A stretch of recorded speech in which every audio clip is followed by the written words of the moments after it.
Right. No, I was super impressed by Doug. I don't remember him being so articulate, or so funny, for that matter. I mean, I remember in the office, we laughed a lot, and there's a very strong strain of humor through our work that we're super conscious of and strive for.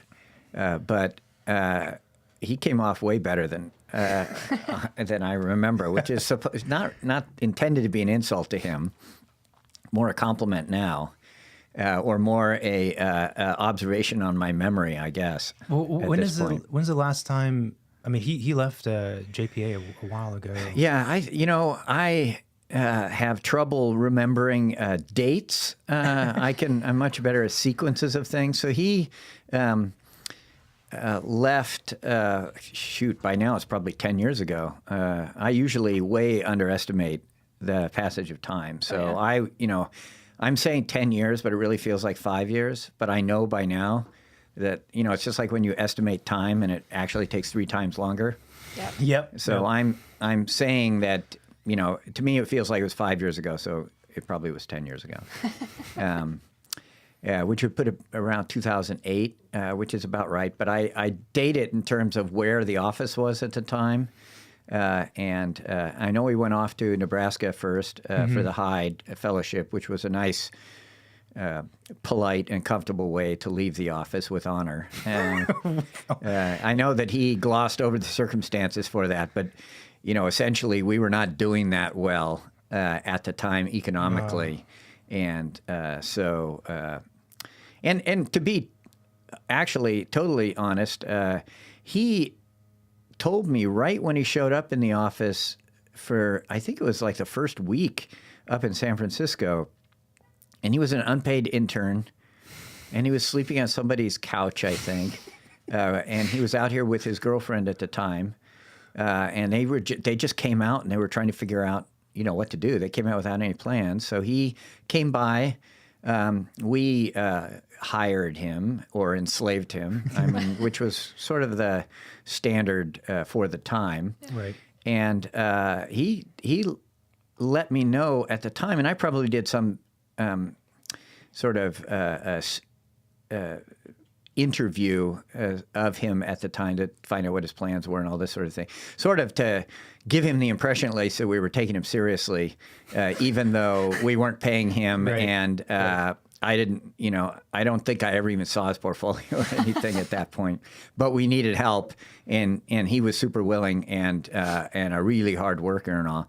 Anyway, so I was asking him what his future plans were and all that. And I remember he told me at the time, and it always stuck with me, that he intended someday to get a job teaching in some small school out, off the beaten path. Really? And have a very small practice on his own, and just I have to be careful how I say these things, but relax into that idyllic environment, right? Uh-huh. And I was shocked at the time because when he came to work for us, we were riding high. We were world beaters, and we had nothing but the greatest ambitions for our practice and everybody who came in contact with us. And for him to have such modest long-term goals like that really stood out to me. And of course, they faded into the background over time, and as we started working together in this sort of thing, and I had forgotten about him until he mentioned to me that he wanted to do this Hyde thing, and then I recalled it, and I've always remembered that, how it worked out so perfectly, like it was all part of his plan all along. And here we thought we were taking advantage of him, right? And he was just using us. That's an interesting thing to say during an interview, that you want to one day teach and have your own practice whilst trying to land a job at an office. He's doing it right now. Well, I would say that one of the features of our office that has, in fact, often gotten us into trouble is we're desperately honest. It's one of the features of our work, too, I think, is that even when we're faking stuff, we are aware of that and the critical nature of the fakery. We may not be advertising it in the work itself, but we are very quick to admit it when talking about it or writing about it. Could you expand on that? What do you mean exactly?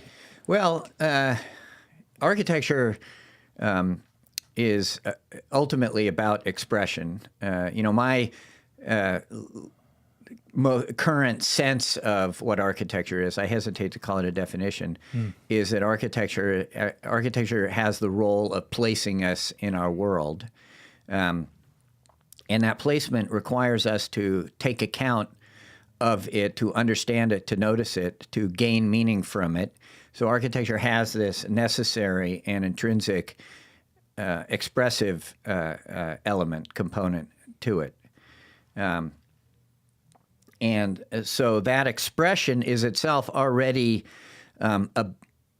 has in it the distance from actuality that marks the difference that I would say between architecture and engineering, with engineering being concerned with issues of efficiency and architecture being concerned with issues of expression, and expression and efficiency being, in fact, opposed to each other. And so in the space where expression can be understood to occur, there's lots of latitude about what's expressed and how it's expressed, and the possibility of expressing things honestly or not.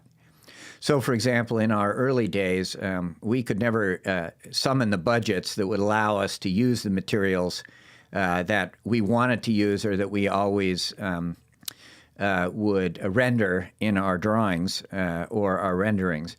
And so we fell into the practice of faking some of the materials, not unlike, frankly, now that I think about it, or actually probably used as an excuse back in the day, Corbeau with his faking of steel sash at the Villa Stein or the Villa Savoy, where it was made out of wood but painted black to pretend to be steel.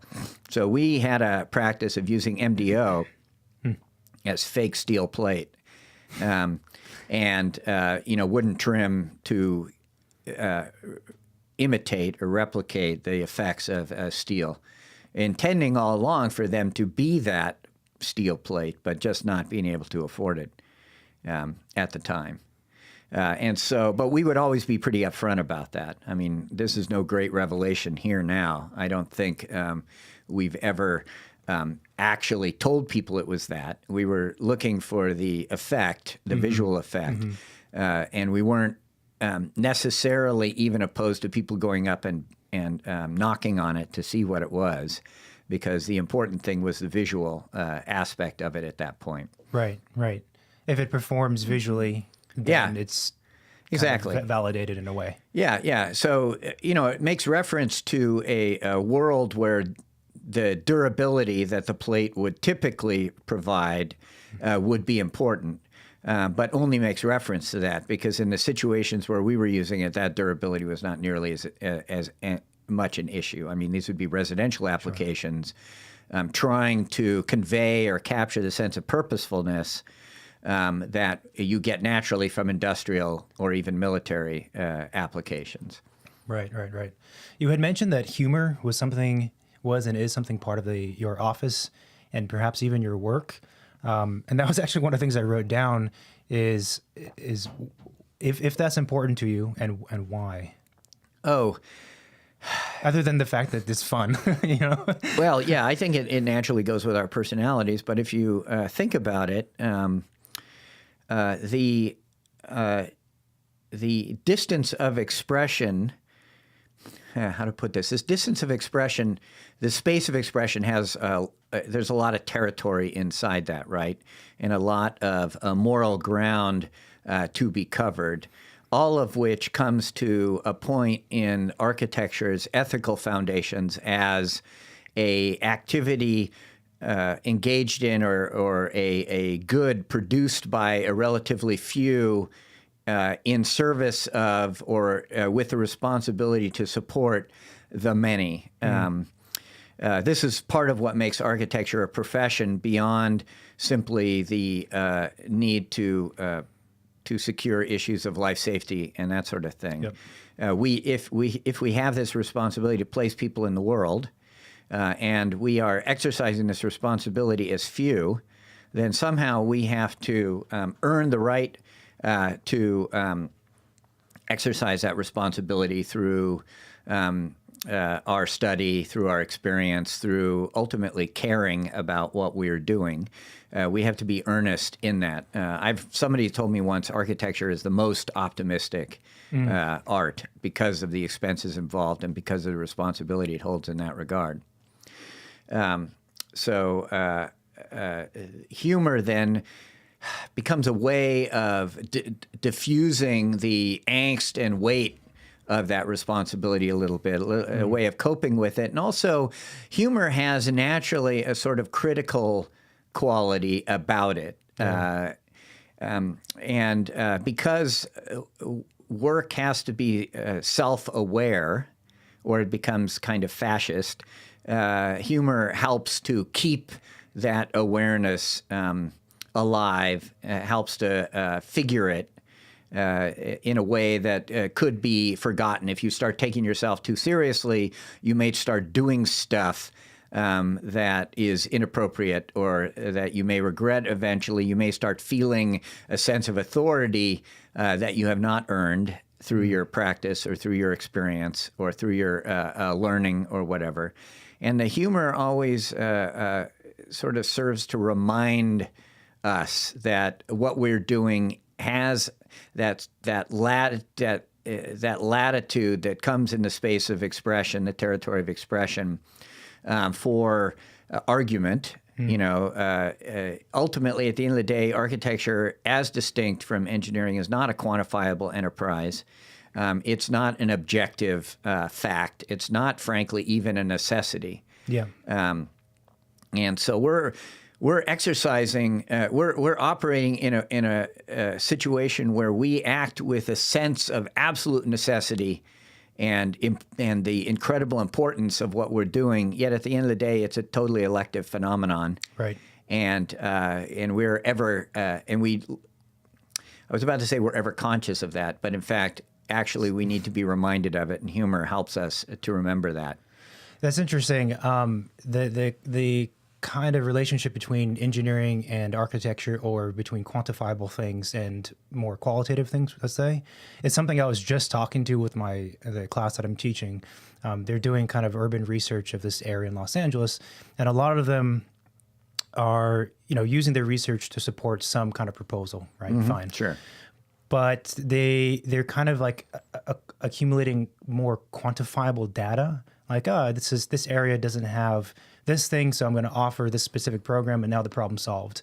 And I'm always trying to convey to them, like, that's like not really enough. It's not enough to just say, like it's not, sometimes I feel like they think of the research like a Sudoku puzzle. Mm-hmm. It's just a matter of filling in the number that's missing, and then the problem's solved. But so you were mentioning that the sense of humor helps one or an office kind of maintain a self-awareness. Do you have any particular office or people or projects in mind that have lost sight of that? Because I kind of felt like maybe you either had gone through that yourself or thinking of some specific things. I don't want you to get into trouble. Yeah, no, that's interesting. The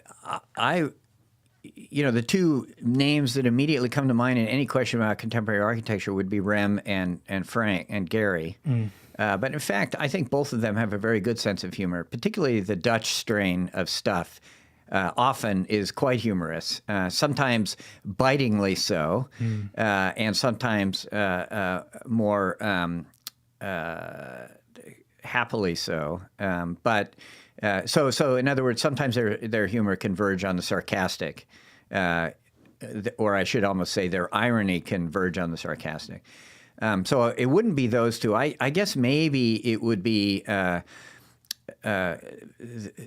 perhaps the high-tech firms like Foster and Rogers and those guys, who are straw men for us anyway in distinguishing our own work as what lay folks always think of as high-tech, as different from the European high-tech of folks like Foster and Rogers. And I think that they do take themselves awfully seriously, and that may also just be a reflection of my own jealousy or envy as an American with the kind of budgets we can summon and the kind of timeframes that we get to work with in producing our own designs versus what they are accustomed to there, which allows them to do the insanely intricate and custom work that they are able to do over there. So I wouldn't say in this case then that our humor is is a reaction to practices that we see out in the design field. In fact, I would almost say that it was more a reaction against the seriousness of the academic world and the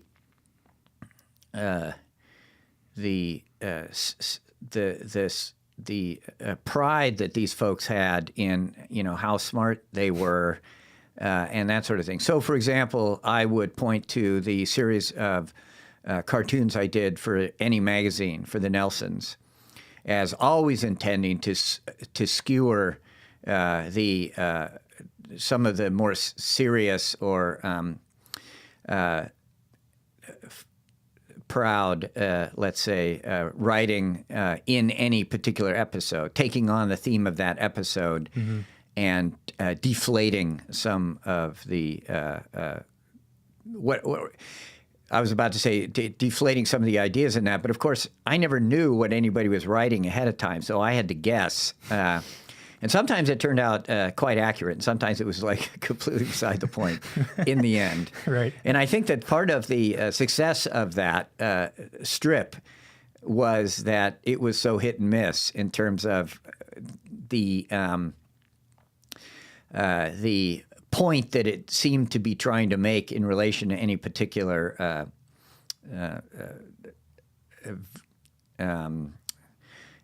theme or issue that was being put out. Do you watch comedy?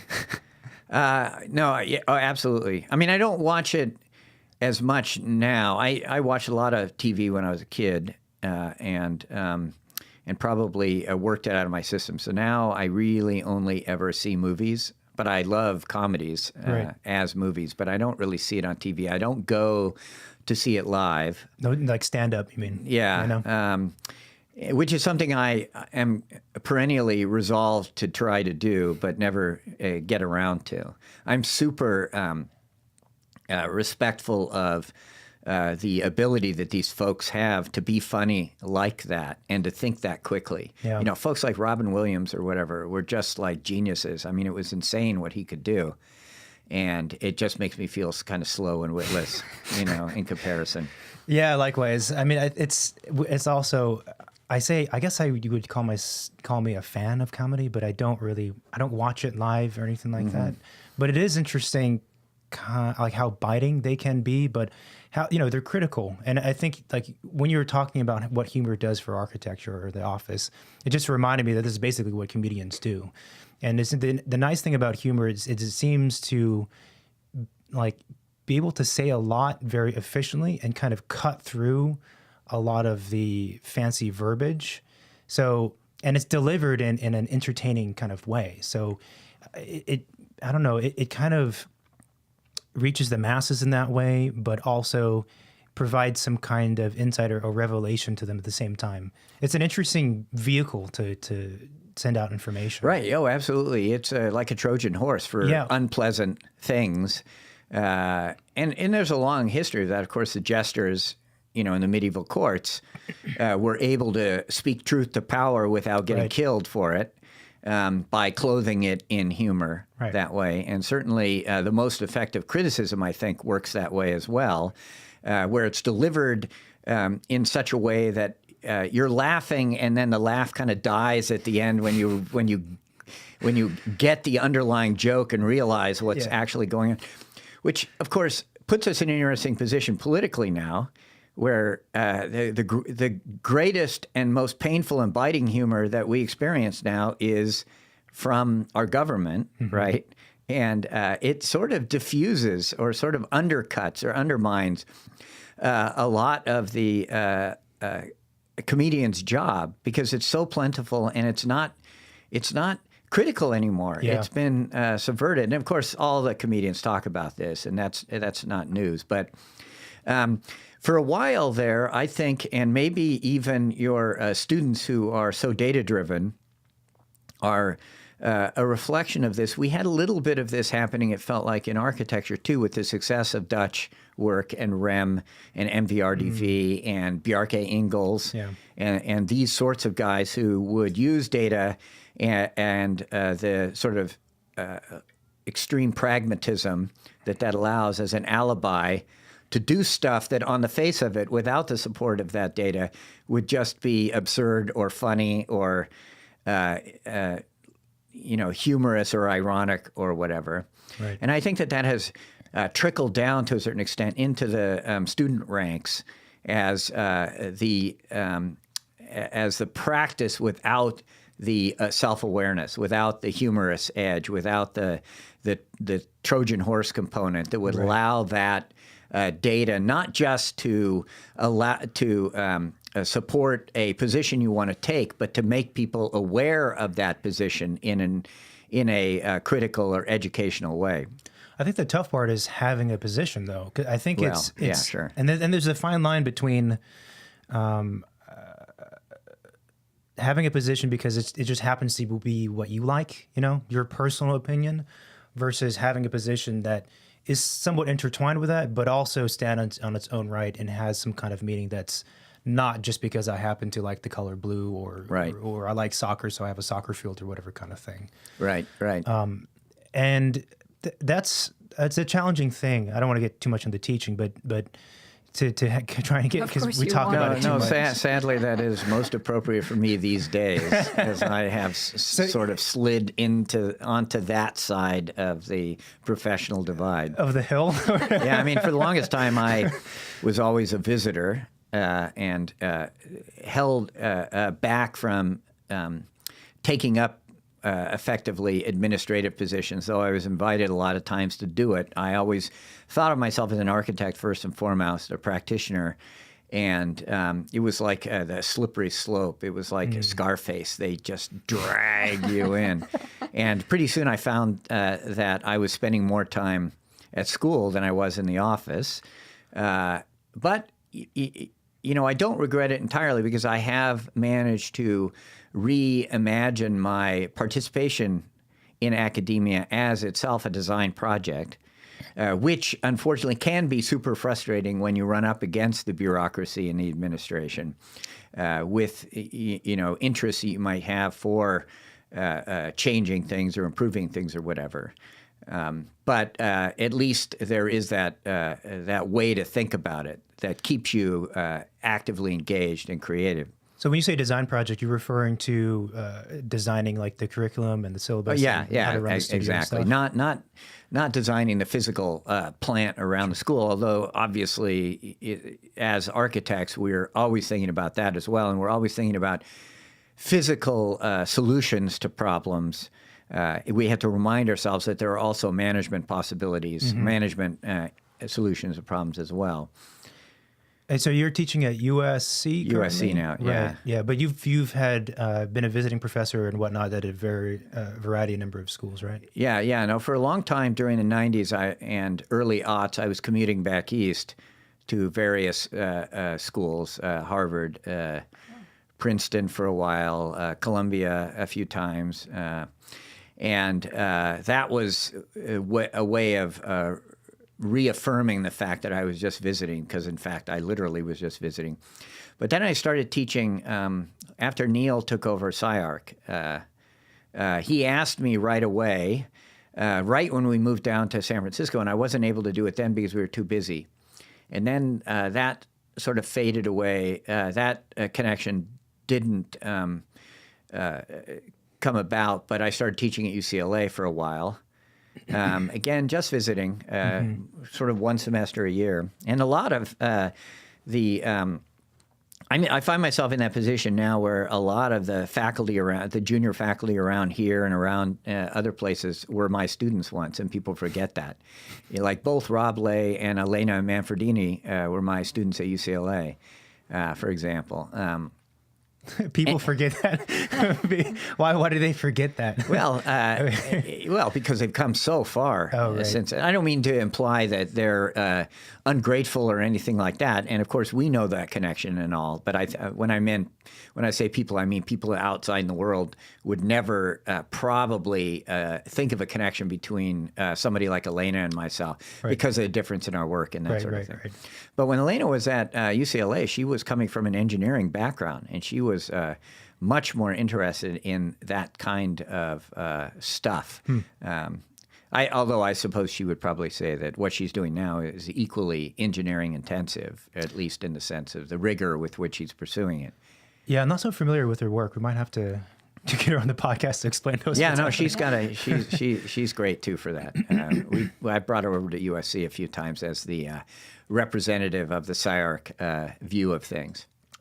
So to go back to the previous, so then I started teaching at CyArk, and because I was not getting on a plane every week to do it, I slowly relaxed into teaching every semester. I still maintained a distance from the administrative side and did not take on the thesis program or the post-professional things like I was invited a couple times to do by Eric when he was in charge there. But then when I moved over to SC, Gail and Ma, the dean at the time, asked me to take over the grad program. And I at first refused again, as I was wont to, still again, by then, pointlessly insisting on my main occupation as a practitioner. But then my students talked me into taking it on. To be honest, in particular, my Chinese students saying, "Oh, but if you want to get work in China, having a position like that is super important." Really? Yeah. Having a title like that was really important. And I look at examples like Scott Cohen, a really good friend of mine from the GSD, who's gotten tons of work in China. Yeah. And I always kid him because it's over there, and I say, it doesn't count if it's over there. And of course he rightfully disputes that, and my saying that is really just an expression of my own jealousy because I haven't been able to make the China connection work the way he has. But that's why I ended up taking it. And then once I took it, I recognized that it was actually presented a lot of fascinating problems. All the different aspects of what we do can be subject to a design attitude. It can be improved by thinking creatively about them, from admissions to curriculum development and everything else in between. So what is your title at USC currently? Well, at USC, we have an interesting situation. We don't have a typical university setup as a department with a dean and chairs. Instead, we have a school with a dean and directors. So the School of Architecture is one academic unit divided into 4 disciplines: architecture, landscape architecture, building science, and heritage conservation, each of which is run by a discipline head. And then the programs, all of 4 of those have grad programs, and then architecture also has an undergrad program. And each of those programs then is led by a director. So traditionally at USC, the discipline head also is the graduate director. So my positions are discipline head of architecture and director of the graduate architecture program. Oh, wow. And you're teaching a studio, I presume? So I'm teaching basically the thesis studio. So I'm running the thesis program, coordinating it, as we say, which involves, like so many schools, a research component in the fall and then a design component in the spring. It's only a one year thing for thesis? Thesis is 1 year, okay, yeah. Right. Only. Well, I don't know. I mean, that's. I don't know. I thought grad theses were a couple years. Well, I should clarify. We're not actually supposed to call it thesis. Right. It's really directed design research. it's more like I think generally within academia, theses in architecture are beginning to be called capstone projects or terminal projects or that sort of thing, in order to distinguish them from a strictly academic thesis, which is related more to things like a dissertation or whatever. Right. But in the studio that you're talking about, the students are asked to or required to come up with their own kind of position about architecture in the broadest sense. It's not like a what do they call it? A studio. Sometimes the word capstone studio I've heard be used to describe a course where students have to produce like a fully drawn and fairly detailed building, and less about the critical approach that they're taking. Do you know what I mean? Right. Yeah. So we have been thinking about this for a while. When I was a student at the GSD and Harry Cobb was the new chairman, he reinstituted thesis then. And so I was among the first couple of classes that did a thesis. And there was a great debate at the time about what a thesis really meant in architecture. And that debate, I've realized, has been constant over the 35 or 40 years it's been since I did that at the GSD. And every school I've been to has wondered what thesis should be. And some schools become known for their thesis, like CyArk, and the way that they do it. And other schools it has either been eliminated entirely or devolved to something like a terminal project or capstone project. So when I came into SC, I was right off the bat handed the thesis program and say, here, deal with this. And so I brought to bear on this problem, 30 or 40 years worth of thinking about this, including my own personal experience. And I have to say, my thesis is still a live thing. I still get asked to present my thesis from that long ago at various seminars about thesis or whatever. And I've still got the models in the office. And I use it as an example myself when talking to the USC students about what thesis should be. So the thesis program at SC has evolved actually quite a bit since I've been running it at USC for the past 4 years now, I think. When we started off, I had exactly in mind what you're talking about. Basically, I put the question to the students, what is architecture to you? What do you have to contribute? And I tried to think about it in terms of forcing them to maybe come up with their own definition of architecture, and then spend the first semester, the research semester, in telling us where that came from and why, and then in the design semester creating a project to demonstrate that. But what I found is that there is, within our culture as a whole, an assumption of or a privileging of novelty and originality over almost anything else in any creative endeavor. We're not particularly interested these days in excellence or mastery. We don't allow any particular effort to mature. The effort that is matured is already passé and yesterday. It is what the term we use now is history. That's history. It's old news. We don't care about that anymore. So consequently, the effect of that is that almost everything interesting we do never gets to mature and perfect itself. So it's always flawed. It always has problems. And it's not always the best example of what it is proposing to the world because we just don't let it live. The other effect of that is that in a situation like a thesis, where the students believe that they are being asked to produce some original contribution to the field, a reference, a cultural reference to the idea behind the PhD dissertation, which is completely inappropriate to somebody who's only been in the field for as few as 3 years. When they have that, they end up spending almost the entirety of the fall research semester just trying to figure out what to do. Yeah. It turns out they don't actually have as good an idea about architecture as you would hope, which you could feel bad about because it would be a poor reflection on your program that they have not, after their time there, come up with anything. So just to be clear, we're talking about this is the final year of a 3-year program? Yeah. Okay. And so when you ask them to come up with an original idea, even if you don't ask them to come up with an original idea, they believe that that's what their responsibility is.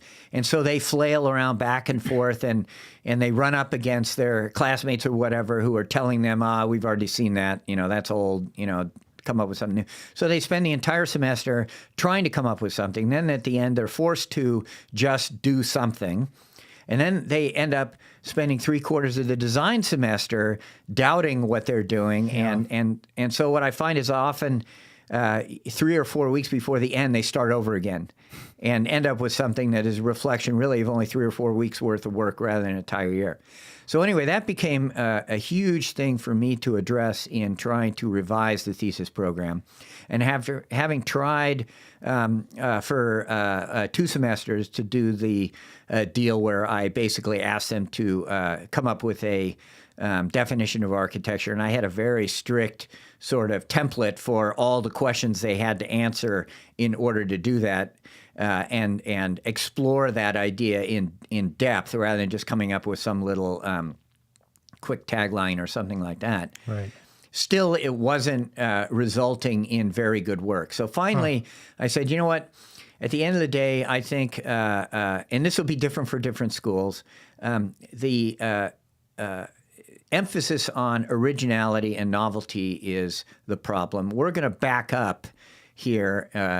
That's even itself a reflection of our general sense of this, that I would say back up to concerns with mastery and excellence rather than novelty and innovation. And we're going to try to design a program that would take the heat off of that sense of a need for originality and instead okay the students to just try to do something really good. Right. And so what we did was we instituted a semester-long study in the fall of a precedent that the students would have to become expert in and document and do the research on and do a critical analysis of, give us the history of it so that they knew this precedent backwards and forwards well enough to discover its flaws. And ideally, the idea was that they would pick a super important precedent and research it to death, figure out what was wrong with it. And then the challenge in the design semester was simply to do a better one. So all the originality is taken off the table. And you would end up at the end of your design semester with 2 presentations, one of the original precedent and 2 of your improvement on that original precedent. Your version 2.0 or your upgraded or refined version or your critique of it, your critical version of it, your alternative to it informed by the original. So what is the similarity between the two? Is it the program stays the same? In some cases, they're using the actual building and they're... Well, it's really up to the student during the analysis portion of the preceding semester to decide what their angle of attack would be, what their leverage would be. So in some cases, they might, through studying the thing, find that the entire premise was baked and that they needed to come up with a new way of approaching it. The more interesting ones were where they became so good at it and that they ended up at the end of this still appreciative of it, but recognized some flaws in it that they could correct. They were able to engage in a close reading of the thing to discover things about it that nobody else had ever noticed. And then they could fix those, and we would be able to compare the new version versus the old and decide whether the new was really better. And in that case, what's interesting about it is you're taking on somebody like Corbu or Wright or Mies in their own game. You're playing their game, and you're saying, I can play their game better than they are. Right. And I, because of the benefit of time and, hindsight and everything, and I know, and maybe I have new technologies available to improve on things that they wanted to do. And I realized after having instituted this at SC that had actually been a practice in our office for a while. And I had just unconsciously slipped into, I guess you could say, imposing it on the school as a way to force the students to stand up for something and be able to defend why it was good, why it was better. And this was, in a way, I was prompted by a thesis, the last thesis review I was on at CyArk, which reinforced my sense that, this is probably not the place for me to be in the end, and why in the end I moved over to SC, in which the student who ended up winning the thesis prize at CyArk and it was being reviewed by, a panel of 15 people, including people, super important, famous people like Tom Main and so forth. And he had done a project that was basically a Hernan project. And everybody was lauding this thing. I found his explanation to be like, make no sense whatsoever, and very obscure academic stuff that you couldn't see the evidence of it on the wall at all. Until finally, at some point, I said, the elephant in the room is that this thing, I don't know that I said it exactly this way, but, I basically called him on the fact that the thing he was showing us on the wall was a Hernan-esque project, and he hadn't talked anything about why it literally looked the way it did. All of his explanations were, and this is a subject of a whole nother discussion, about programming and all of these weirdly engineering-based issues, which is how architects who are self-conscious about their formalism often tend to defend it by making alibis or critical things. In his case, I think it was related to film and this sort of thing. Yet at the end of the day, it was this kind of weird squiggly thing on the wall there. And I said, so, come on, level with us. You're an architect. What we see is this on the wall. We may or may not get any of its critical intentions or whatever. Tell me, why does it look like that? And so his answer, which just was a total surprise to me, was, I'd rather not talk about it. It's personal. Oh, fuck you. Yeah, no, and I just went off and I said, "Are you kidding? You're an architect. You have public responsibility to stand, up for your work and tell us why it is the way. That's how you earn the right to foist it on us." Right. And what was most amazing was that all the critics rallied to defend the kid, and in particular, Jeff Kipnis called me aside afterwards and said, "Wes, you should be ashamed of yourself for asking that question of this poor student." Poor student. It's his project. He has every right to defer or demur an explanation. And I said, no, he doesn't. He wants to be an architect. He wants to be a licensed professional. He can't just say it's personal unless he's Frank Gehry and making a monument or something. This is somebody's house. But maybe the punchline, the whole thing is that then his parents, who were in the review, came up to me afterwards and thanked me for raising this issue. So, you can imagine, obviously, they may have had that same question. They had just spent, $250,000 on this kid's tuition. Yeah. And he was producing something that they did not get at all. Right. So that led me to recognize that, maybe that was not a place where this kind of sense of responsibility was being inculcated in the students. And I should go someplace like SC, which has a tradition of graduating students who know how to build buildings. Right. Maybe not the same level of design as CyArk is practicing, but that's something that we can fix. I mean, that's one of the things that I think that our faculty can bring to the table is you take, CyArk gets all art students in, and so they're already starting with, an advantage there. And we get students who want to be licensed architects in the end, and they're, not as sort of savvy or enculturated into the art side of things. But that's something that we can work on as a faculty through the 3 years of design that they go through. Yeah. That's really funny you told that story, because I was actually at a review not too long ago, and some student proposed something, and I simply asked the question, well, why did you use circles? And he said, why not? And in my head, I said, well, fuck you. That's what I said in my head. I didn't say that, obviously. Yeah.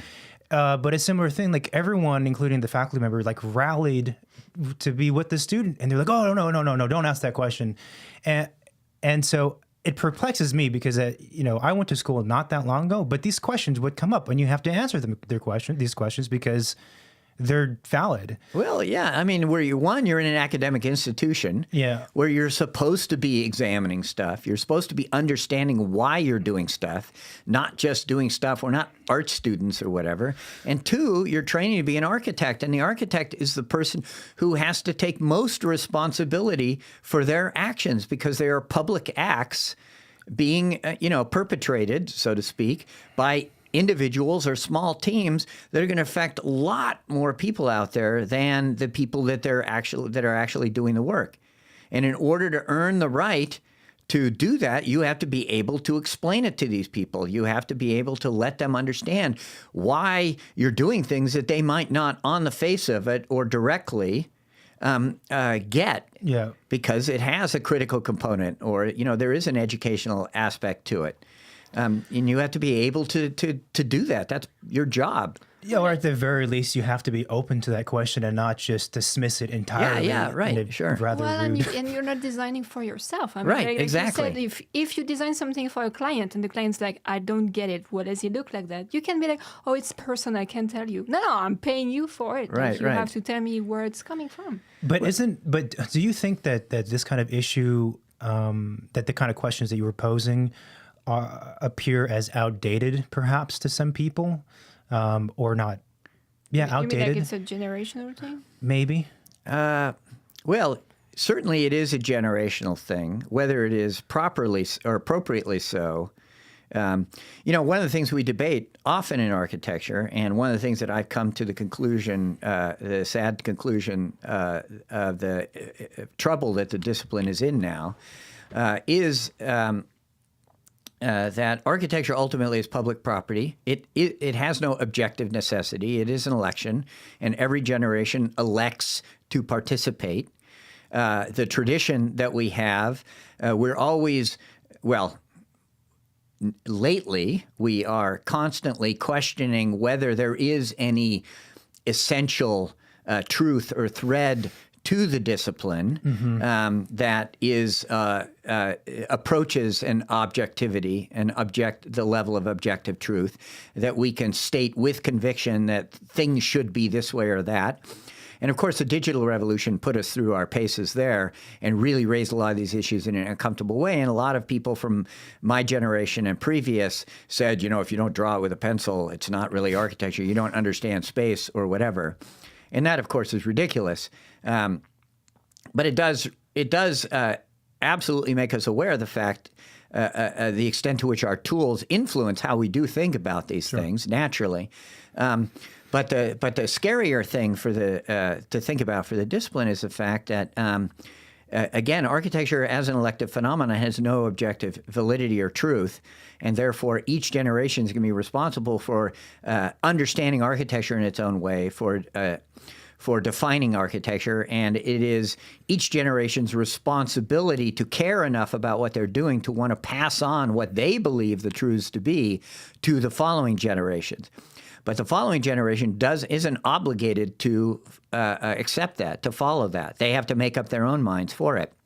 And consequently, you could say that it's frankly a miracle that architecture has survived, at least in any kind of recognizable form, or at least in any way that's recognizably related to previous generations of architecture because of that. And we are definitely seeing, it seems to me, far greater generational changes, both technology-driven and culturally driven now than at any time in the past, where the changes seem to be more gradual and span several generations. And so the idea that these things we're talking about, that architecture matters in the way that we're talking about, that it has a sense of responsibility, in a way could be understood as a generational thing, totally at risk, therefore. Now, I would say that it is somewhat protected by the fact that it still operates in an exchange economy at the highest levels of this economy. That is, architecture is still always going to be super expensive. And so therefore, there is going to be at least the responsibility that is associated with that brought to bear on it, and the sense that in order to convince somebody to pay this kind of money, you're going to have to justify it somehow. Again, people like Frank Gehry excluded, because that justification 0.1%. It's right, and he operates more on the according to the art game than the architecture game in that regard. And and society needs a few people like that to create the monuments and that sort of thing. But that if you try to imagine an entire city filled with Disney concert halls, I don't know that really is a good way to live. Well, I mean, there's a big difference between having a few sprinkles that we all need and enjoy and need, versus what we're going to understand as being the accepted general approach or principles that should be applied to almost the entire profession. There's a big difference between those two things, and I think sometimes we confuse them. But even if the kind of objective and truthful understanding of architecture doesn't get passed down between generations, to me, that doesn't change the circumstances of architecture. So meaning that it does exist in the public, and as you said, it does cost a lot of money. Like, these will not change. Therefore, there are certain questions that have to be asked always. And that's not me saying it. I don't think that's anyone in this room saying it. That's just the situation. Right. But it seems like sometimes we want to get away from those. I don't know why. Maybe it's because people feel like it's too limiting in a way to have to... I think we still have to allow the possibility that just as, for example, issues of privacy seem to be different for generations now from previously, as are issues of home or car ownership. Right. That even issues of the sense of responsibility that the public nature of the architecture has could change, and that I could imagine, again, objectively, that you could create a culture in which people happily accept the fact that their environment does not support them, and they understand it as a challenge to them, or a constant reminder that they have to define themselves and should not look to their environment for comfort or support. That doesn't sound like the kind of world that I would want to live in, but I can absolutely imagine it. So what do you mean by that exactly? Because I think for some people who might know your work, kind of understand what you're saying, but I have a feeling for those who might be unfamiliar or kind of confused by it. I have to say I am a constitutionally a contrarian. And so anytime anybody proposes anything, I naturally start thinking of the counter-argument or the opposite. It's the French. It's the French way. Yeah. It's a European. I would have called it the Dutch way, but anyway. So when you say that there are certain invariant features of architecture that will survive from generation to generation, that we might formally have called, say, the essence of architecture or whatever, it naturally, naturally to me, invites me to then consider the possibility that that is not true. And while certainly the fact that architecture will remain public is an invariant, the fact that we then assign that public nature some kind of moral value or obligation itself is not invariant. Our sense of morality is ultimately relative and could change over time, just as our sense of privacy seems to be changing. Now, again, I'm not advocating for that at all. I mean, that would be horrifying, and frankly, I'm glad that I probably won't live to see that if that, in fact, is going to happen. Although the cycles seem to be speeding up so much that who knows how long, that may happen, in 10 years or whatever. Knock on wood, in terms of my reference to survival. You were saying earlier, I lost my train of thought. Let's see, schools. That's okay. It happens to me all the time. Schools. Oh, I swear I had a thought and it just disappeared. It was probably the best thought of the day. It's always the case, right? No, what was it? That novelty seems to be See, what that's a difference. You actually remembered. I probably would not. It doesn't happen often, though. It doesn't happen often. That novelty is something that we kind of prioritize or have a strong preference towards, in specifically in like the studio setting, but maybe in general, and originality. And you were saying that that's somehow related to, I guess, a generational thing, right? That before maybe there's less emphasis on that, or now there's less importance given to doing something really well. Do you see that as a trend that occurred in the last 15 years with the rise of mobile technology? No, I think it started with modernism back at the beginning of the 20th century. And the success of science and technology giving us so many new things created a culture of expectation related to that newness. And we have just totally absorbed that. But again, that even that seems to me something that is subject to generational variation. And I can absolutely imagine a backlash against that and people getting into quality and excellence and mastery again. In fact, you could even cynically say that the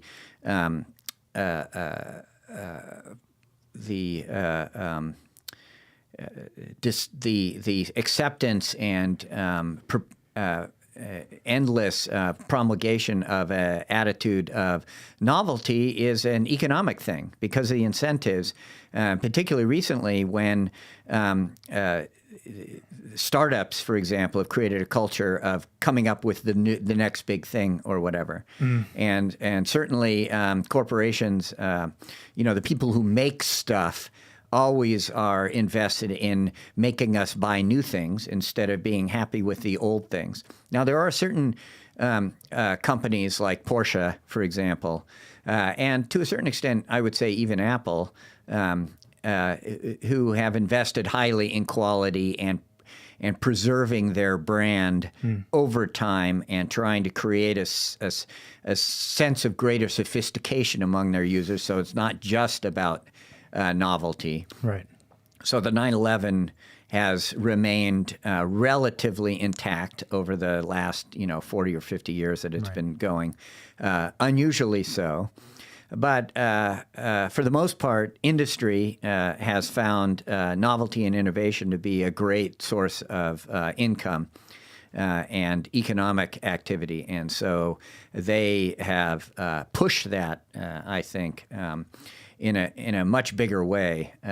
They've basically buried us in that. Right.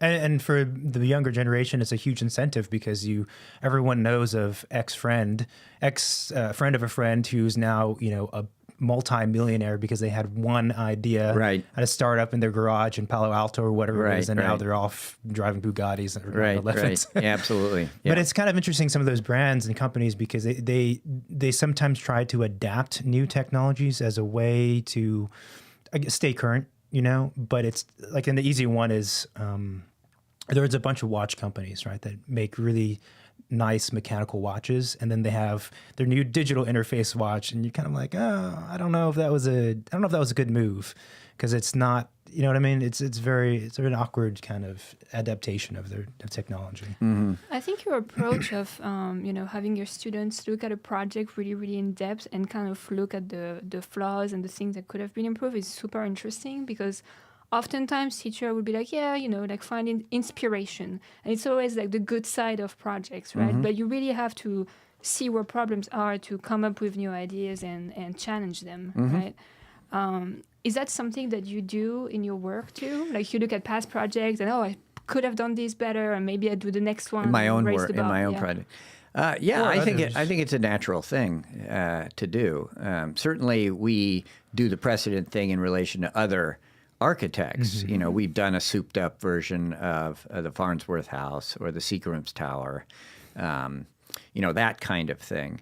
In our own work, sadly, we have not had much opportunity to do multiple versions of the same program. But I would absolutely point to the consistency of our work over time that usually is used as a club to beat me up with. And in my contrarian way, I've decided to feel proud about.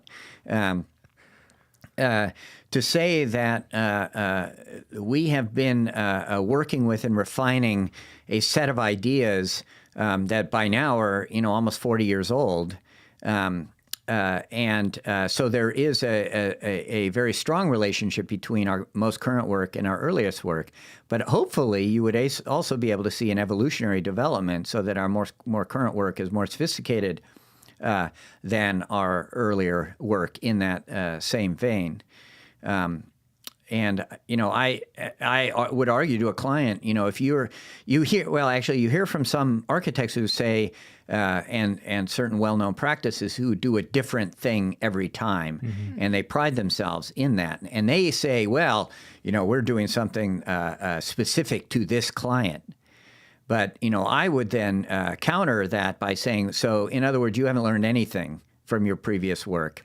You're just a complete novice now coming to the new project with the new client, and you're favoring their attitudes over anything you might bring to it from your presumably deep experience as an architect. Sure. And so they're not getting any of the benefit of all of that previous experience because you're starting over again from scratch for that new project. And there are several of the best known or most up-and-coming practices who operate that way. And we have always refused to do that. At the same time, we do think that when we get a new project with a program that we have never done before, we absolutely look at it critically and say, if we can't reinvent the wheel, we're at least going to subject the wheel to a close analysis to see why it is the way it is and what can be improved in it. But we're going to take advantage also of all of the experience that we're bringing to bear on the project as well. So we start off with at least a sense of the world that we're working within and the world that we want to reference through the work, the world that we want to place our client into. So that makes the projects often have a visual similarity or formal similarity to other work that we've done, but the actual way that it operates or the way that it is organized or the way the program is laid out or disposed will be unique to that project and potentially even unique to that type if it is something that has a type with a longer history that we could look at. It seems like a tricky balance between doing something that is going to be specific to the project, specific so that you are doing something relevant to it and you're getting to be critical about this kind of new thing if it's a new type of program. But then also, like you said, drawing on the knowledge that you have. Do you feel like, though, that the more hidden critical takes that you have about program and these things could be expressed in different aesthetics? Or is it important that the aesthetic be similar between all the projects? No, it's not important. It is something that we naturally come to. We always want to do the coolest thing, the bossest thing that we can do. We understand that in a particular way. So we're not doing it because we want it to look like other projects. We want to do it because over time we've convinced ourselves that this is the best thing to do. A phrase that I learned in golf, of all things, is when someone hits a drive and it doesn't go very far, and the announcer goes, and this I believe is a Southern phrase, "There's more meat on that bone." I use it all the time now to describe the character or quality of the kind of work we do, saying that there's a whole universe of other stuff out there too that is in the same world that we're interested in that we have not yet explored. And we could easily spend a lifetime tapping that reservoir of possibility without exhausting it. And I feel no obligation to do something different just because we've already swum in that reservoir for a while. unless there's something specifically about the project that would lead us in that direction. And we have done that before. We've certainly explored other technologies for projects when it was suggested by the nature of the project. And we're not necessarily just a one-trick pony. We have a couple of different larger formal aspirations from beyond the sort of all working within a general appreciation of the legibility of mechanical type forms. So on that, again, for maybe people who are not so familiar with your work, although I suppose they can just Google it whilst listening to this, your offices or your approach to incorporating technology is unique, I guess we could say, in that it is expressive. It doesn't aspire to be unique. I mean, I should say that right. It's a very important point of ours that all architectures should aspire to become a vernacular, should aspire to be generalizable. You should be able to create a city out of your form, and your form should be capable of supporting that, which is a distinction I would again place between work like ours and somebody like Gary. Right. So architecture has this this sort of conflict between wanting to stand out and be unique, but also wanting to be generalizable and replicable and exemplary. But the recognizable and the general kind of aspect of architecture, does that more to do with the approach that you take and less to do with the final product?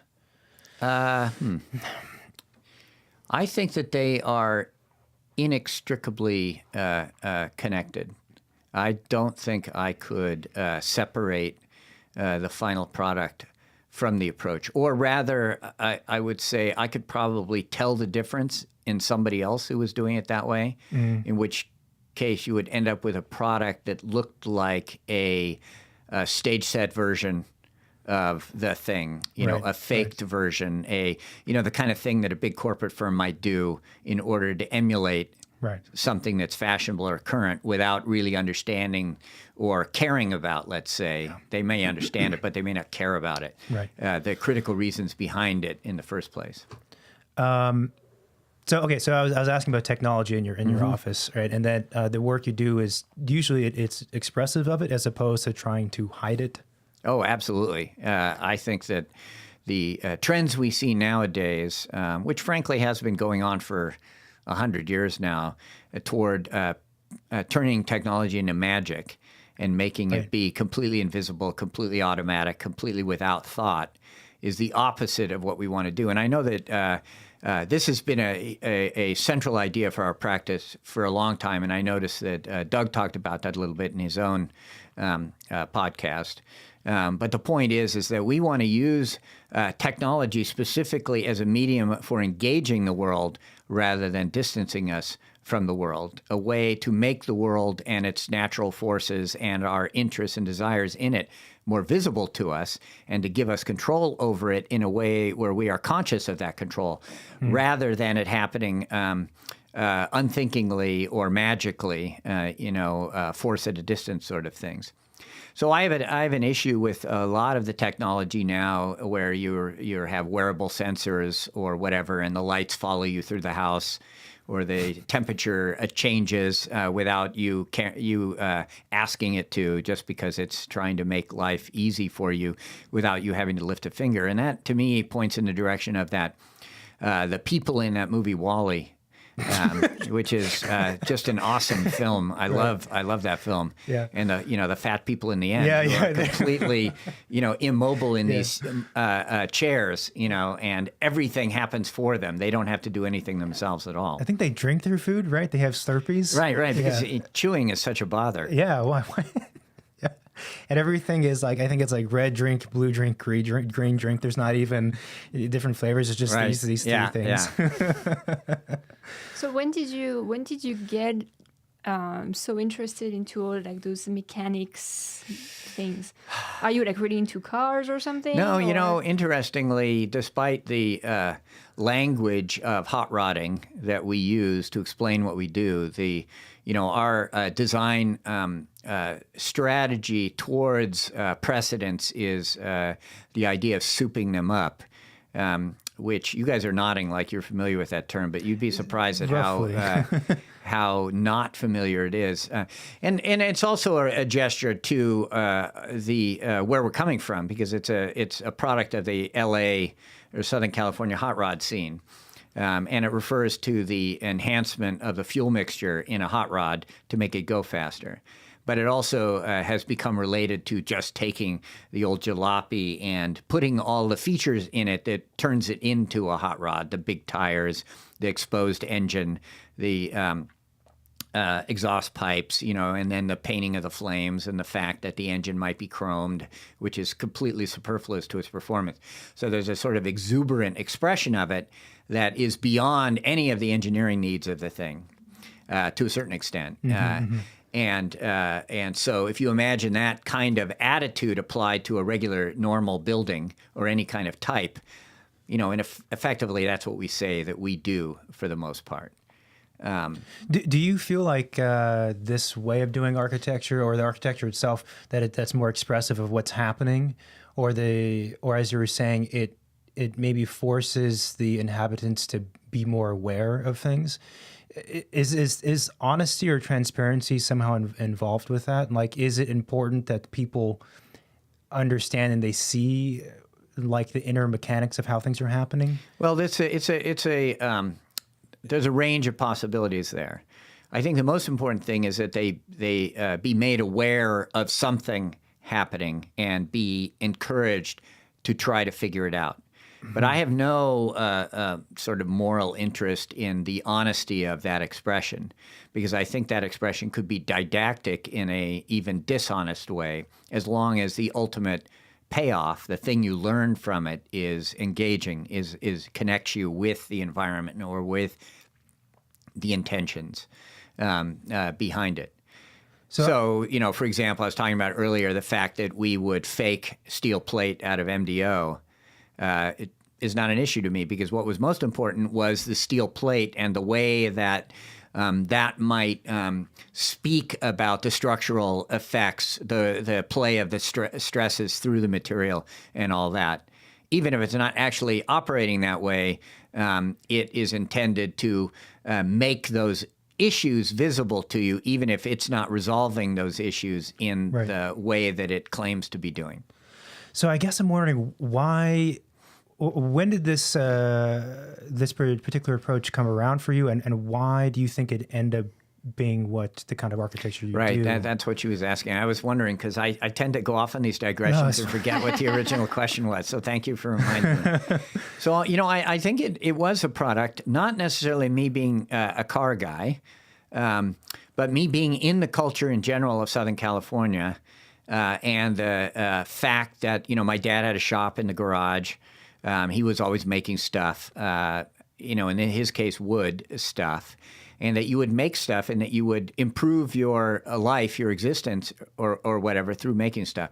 So he, made all our furniture, and he wasn't even an artist or an architect or anything. He was just a guy with a garage, which, was a fairly common thing. Other dads were working on cars and stuff. He didn't. He certainly knew his way around a car engine and everything, but his passion was working with wood. And so, we had a table saw in the garage and, all sorts of other tools. I actually have in the office now the vise from my dad's tool bench that I've lugged around with me, all 35 pounds of it or whatever, from office to office over the years, in a way to remind me of that. Of course, that vise was put to improper uses over the time as, we went through our pyromaniac phase and tried to blow up certain things in it or burn certain things in it or whatever. Is it in the office or at your childhood home? In my childhood, okay, yeah. No. In the office, we're all adults and we don't do things like that. Of course, sure. No, actually, I have to admit, when we were up in San Francisco, we were pretty good friends with Mark Pauline in Survival Research Labs, SRL. And I don't know if you know of him. You should totally look him up if you do. But he did a lot of technology-based artwork that escalated over time to things that were very dangerous, involving rocket motors and flamethrowers and, blades and all sorts of stuff. And he had a few accidents that totally mangled one of his hands. Oh. That has become kind of a thing in the art community, Mark Pauline's hand. And he's like a hero for that. And we all super looked up to him. And, he was doing the things that we were too afraid to do ourselves. But it was also an admonition to be careful. And so we don't do crazy stuff in our shop. So you guys have a shop in your office? Well, so we now have moved the office into an incubator in the Arts District over on the east side of LA that is producing startups. Huh. And I'm involved now as a partner in a startup there, which is one reason why we moved the office into there, so that we could combine the two efforts. And so we now have not JPA, but the incubator is called Mothership. And we have, it's mostly biolabs. So we have lots of biohazard areas and biolabs. We have a machine shop and a wood shop and all this sort of stuff. So we have a total playground of possibilities there. What's the startup? Well, we are intending to solve the homeless crisis. And my partner would be harshing on me for not making the whole podcast about this. Right. But this is the reason why I'm at the desk and he's out in the world trying to raise money and all, because I am really bad at this. But basically, we're up against the city and the state have set aside $2.5 billion to solve the homeless crisis, but they're having a really hard time funding projects because of the red tape and the bureaucracy, mostly at the city level, and figuring out a path through that to allow the building department and these sort of things to approve housing for the homeless. And they have taken certain measures, emergency measures that allow you to get around a lot of the planning restrictions in order to site things in various places, in order to combat the NIMBYism that is also the major problem with solving the homeless crisis. Yeah. So some of those issues have been set aside, let's say, as an emergency measure. But still, the building department's restrictions related to the standard life safety issues and building codes have not.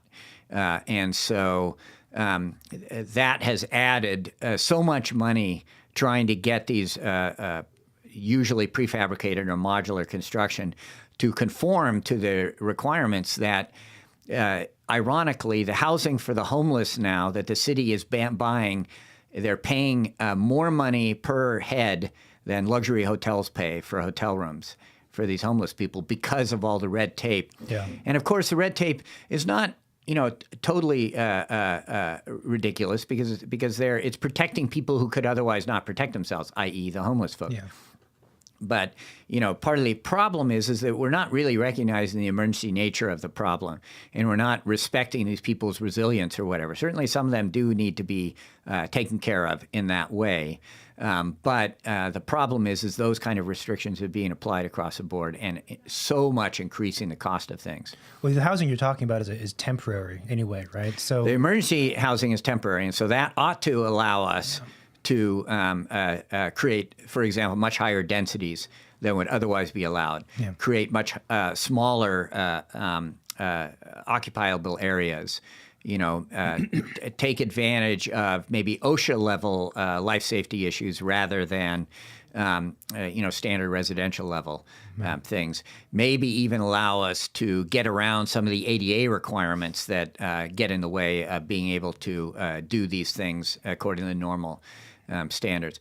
So, by the way, this is an example of one of those things that'll probably get me in a lot of trouble.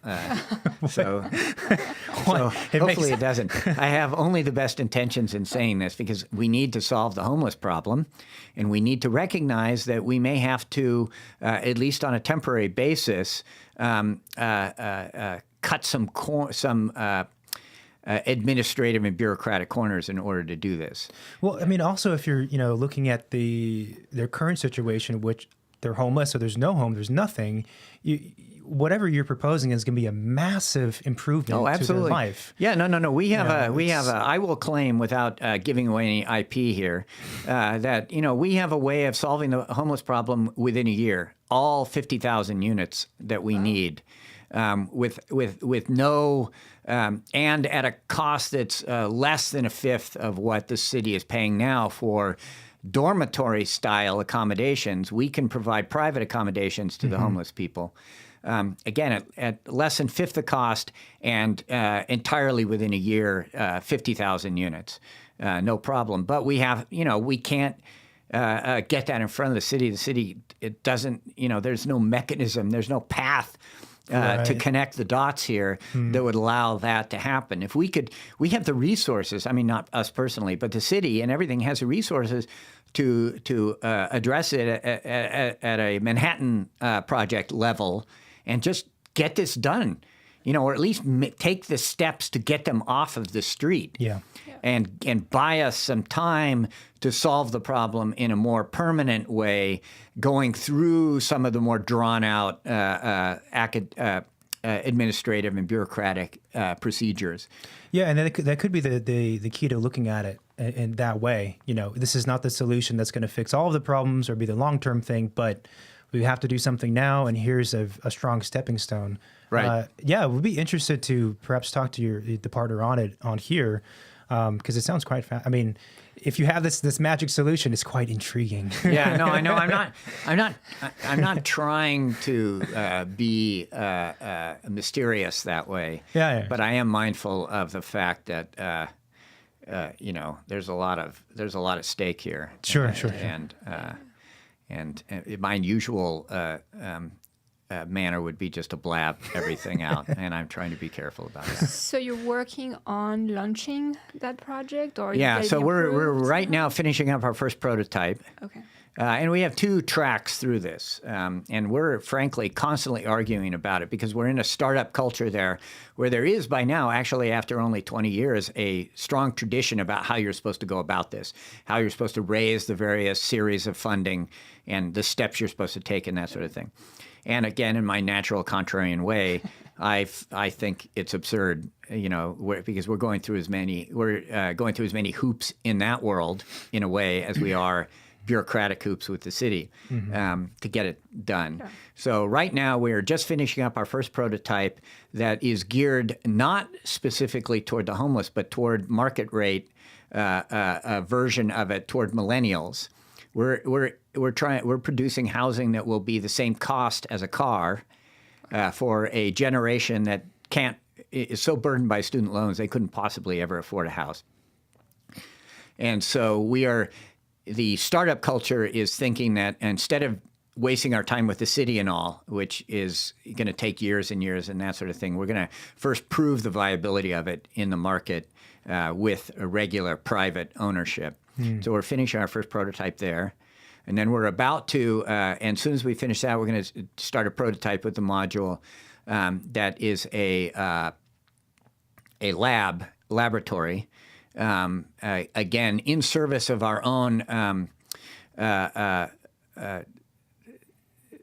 bio-centered startup situation. Because again, the preponderance of startups within the incubator, the mothership, are biology centered, dealing with things like spirulina and biological energy sources and this sort of thing. So we're producing a mobile lab that could be rented out to people or moved to their sites or whatever for doing stuff. And then when we finish that, we'll work on a third prototype that will take advantage of the time that we're going to actually live in the first prototype ourselves to sort of feel it out and and figure out what improvements need to be made. But we already have 5 schemes that we're thinking about doing, and so then we'll serially go through those unless some kind of breakthrough happens on the homeless front that will allow us to go straight to that. In which case, then we could just be out the door immediately. Sounds pretty cool. Volume. Sounds like a pretty good plan. Oh, it's super fun. And I have to say, I feel like I found my tribe. We were in San Francisco around the South Park area when the first .com boom happened. Our office was two buildings away from Wired magazine when they first started up. And we hung out with all these people, and it was just such a vibrant culture and everything. But we were so invested in the architecture side of things that we didn't really pay any attention to it other than hanging out with them at Cafe Centro. But this time around, with this, we're deep in the heart of it. And what we're doing is architectural. And so we've been able to combine the office. I mean, not literally, not legally, but, have the offices in this environment. And all these people are just, it's so much fun because they're all nerds. They're all super smart. Right. And they have all the kind of toys around the place, scooters, motorized, every possible means of conveyance. There's an example of there. Like the mono wheel. Yeah, and all sorts of different kinds of toys, like you would see at Google or whatever, only in this case, things that we made ourselves just around the warehouse, and constant construction going on, and weird lights in the labs, and I mean, it's just really great, and strange hours, and then road trips to like Burning Man or out to the desert, otherwise just to blow things up or whatever. It sounds like a fun place. I think you're getting a new wave of applicants after this. It's a total blast. It's a total blast. They're such good. And the other good thing about it is that this particular startup is not about, this startup culture being inculcated in the mothership is not about just making a ton of money like it might be in others, but it's about saving the world. So all these kids have super good hearts. And so there aren't any of these stereotypical business types, that are ruthless and this sort of thing around. Everybody there is a scientist or an engineer, or in our case, an architect or whatever. And there's a few business types sprinkled around, but they're kids that went to school with the scientists and engineers, and were in their fraternities or whatever, and so they're sort of what would you call it? Affiliated in that way, and they appreciate that culture. So it seems like an interesting team up, the architects and then the more science-based kinds of startups. And I don't know if there are that many. I'd be curious to find out if there's others. Well, and it seems super appropriate to what you've been interested in. Oh, yeah, doing, yeah, right? no, so totally. It's like the dream come true. Oh, no, absolutely, absolutely. When they invited me over and I started walking around and seeing what they were doing, I said, yes, no, we need to be here. This is awesome. Right. This is awesome. And I imagine the benefit for them in kind of a general sense is that they get the creative kind of mindset, creative approach to things that maybe your office has? Yeah. No, there's certainly a lot of trading of people and skills between all of the different startup ventures. I think of myself, I'm easily the oldest person there. And so I think of myself sometimes as the adult in the warehouse. But I try not to act that way too much. But I totally think that one of the awesome things about architecture is that you can go anywhere from there. So the general approach or attitude of openness and creativity and critical thinking that architecture brings is super useful in all these ventures. And there are whiteboards everywhere, and they're all absolutely happy to try to educate you on the arcane manner, on the, and the arcane details of what they're doing, because they feel like you might actually have something to contribute. Right. So you've paired up with those guys. Are there any other startups or new ways of technology or new pieces of technology or people that you see that kind of fascinate you in the same way, or you find inspiring or interesting? Hard to say. Our most recent technological upgrade has been into bending steel, sheet metal, and this sort of thing. And we've done some furniture scale things that way. we did some what I think are pretty cool monitor stands, mobile, flexible, movable monitor stands for Adobe using that technology. And so we've learned a lot about the manufacturing, machining, and that sort of thing of sheet-based structures and that sort of thing. But beyond that, it's really hard to say. There's so much going on, so many different things. I'm still getting my head around the fact that you can 3D print stuff. How should I say 3D printing? So we've got the guy who's working, who's the sort of the job foreman on the prototype, keeps trying to get me to 3D print stuff for the prototype. But our 3D printer can only handle plastic, and I don't think it would be durable enough. But he wants to do it anyway. So, we may do it just to test shapes and that sort of thing. We're about to get a CNC machine in the shop. So then, we'll be able to do whatever we want in steel. And, certainly when you're addressing homeless issues, durability is a question. And so while we will be using a lot of plastic because of the ability to clean it out and the hygienics involved, the things that see a lot of wear will need to be steel. And so hopefully this sheet steel folding, bending technology will be applicable there as well. Because that kind of thing, that and other ways, that's the sort of thing that will get us up to scale to be able to solve the problem, in the numbers that really are necessary to make a dent in it. Yeah. So going a bit back, you were saying that growing up, your dad kind of had a shop, and maybe that was the beginnings of your interest or preference for kind of mechanical understandings of stuff, and maybe that would lead to the kind of architecture that you do, which expresses that. But you went to West Point, which has got to be not common for most architects, and then you went to Berkeley. This is my Wikipedia research right now. Sure. Berkeley and then Harvard. Along that, first of all, what was West Point like? And then along that process, did the kind of mechanical nature of stuff come to play in your work then, or did it kind of come to the surface later on?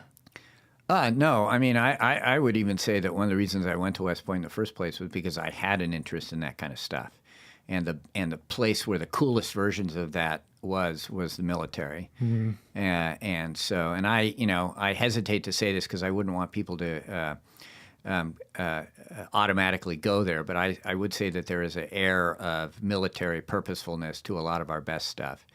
But I would then back up and say the operative term there is purposefulness, the sense that the stuff, even if you don't know what it's doing, looks like it is there to do something, that there's no decorative flourishes and there's no personal expression there. It's businesslike and has this air of purposefulness about it. And I did a studio, my first studio at USC was about this issue, and I intend to explore it more going forward. But I would say that is ultimately the main value when we're trying to decide whether something is good or bad or boss or not.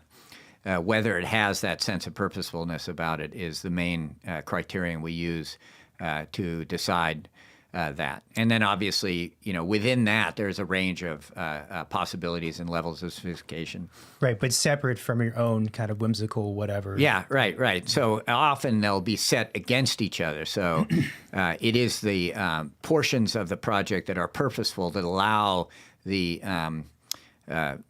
humorous elements a place and avoid the humorous elements from undercutting the ultimate seriousness of the whole thing. And then West Point, what was that like? Wait, West Point is a full university. It's not just for military. I mean, you have there's core classes and everything. Well, it's just for the military. When you graduate, you're commissioned a second lieutenant in the Army. Each of the service branches have their own academy, the Air Force Academy, the Naval Academy in Annapolis. So, but the courses they have there, I mean, it's a liberal arts education. Right. No, well, it is a engineering-based liberal arts education. So you graduate with a Bachelor of Science.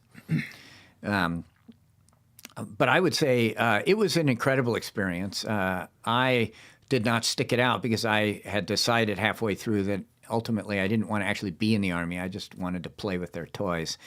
And they wisely clue you into the fact that 10 or 11 months out of the year, you're not going to be playing with the toys. You're just going to be doing the administrative and maintenance issues that aren't so much fun. So I bailed at that point. But I have to say that as I have moved into academia increasingly, it stands as an absolute model for the integration of all of the classes and the student's life in service of a particular interest or focus or direction. So what was amazing to me about West Point was that all of the classes were related horizontally to each other in each year. So when you were taking physics and when you were taking math, you were taking the math that was related to the physics and the chemistry that was related to that, and you were studying the history of all of those things all at the same time. And you worked through from year to year through all those things in an incredible level of horizontal integration or coordination between the classes.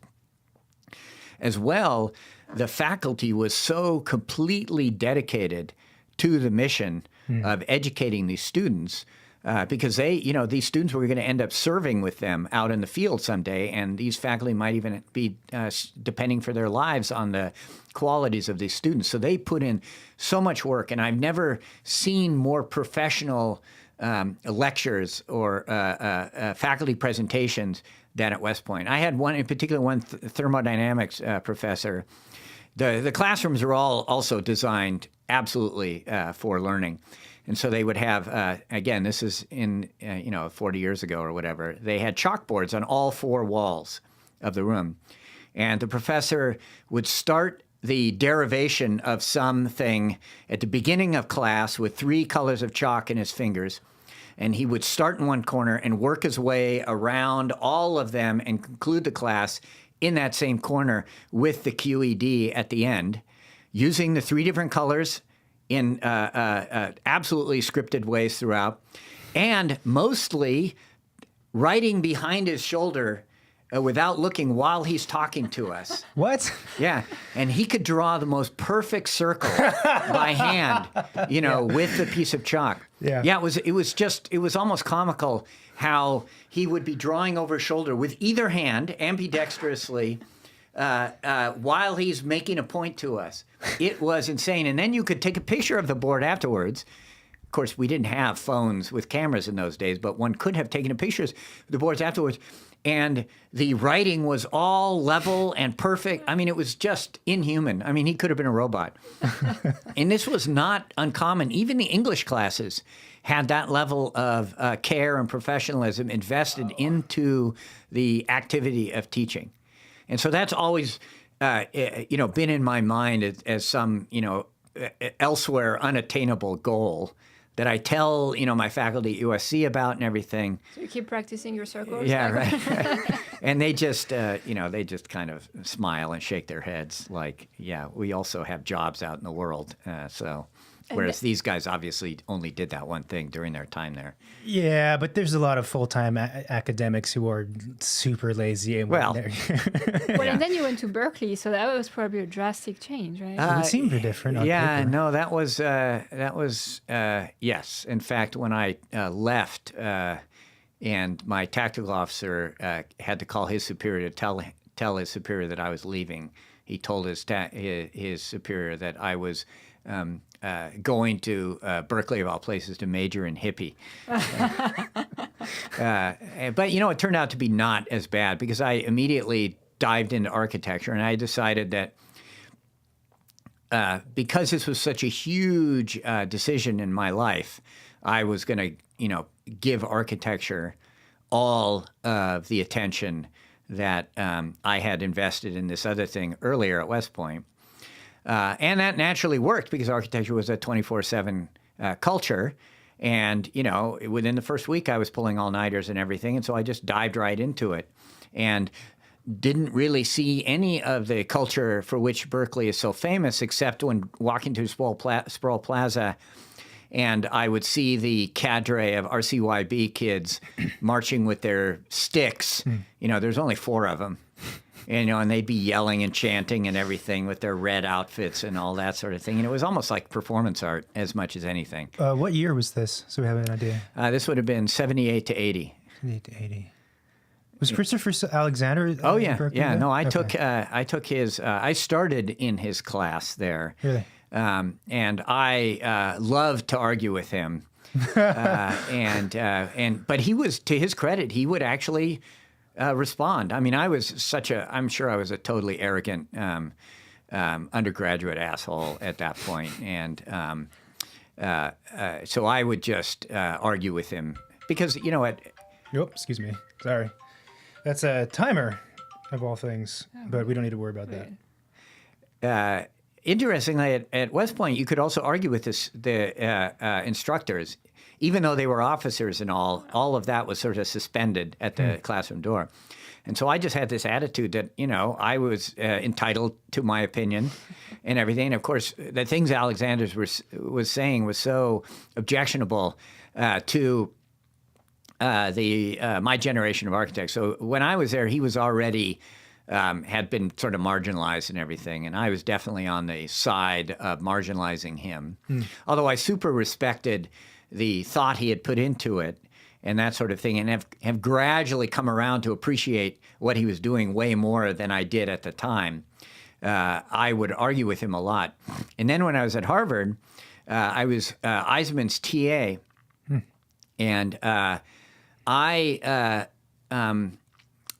don't know how instrumental I was in making this happen, but Alexander came to Harvard and had a debate with Peter as totally opposite sides of the spectrum. That must have been interesting. Oh, it was amazing. It was such a great event. I mean, I certainly hope it was recorded because it was one of those things that should be seen every generation because it was the 2 biggest minds. Alexander was a representative of structuralism, basically, and Eisenman had done his PhD dissertation at Cambridge as an answer to Alexander's PhD dissertation 10 or 15 years earlier at Cambridge. And so they were total antagonists. We had the structuralist on one side and a post-structuralist, Peter, on the other side, duking it out. And it was amazing. But the one thing that I remember, which is not so deep, was at one point, Peter turned to Chris and said, Chris, you're a feeler and I'm a thinker. And the problem is that you feelers make all of us thinkers feel so bad. Or at least they feel something. Yeah.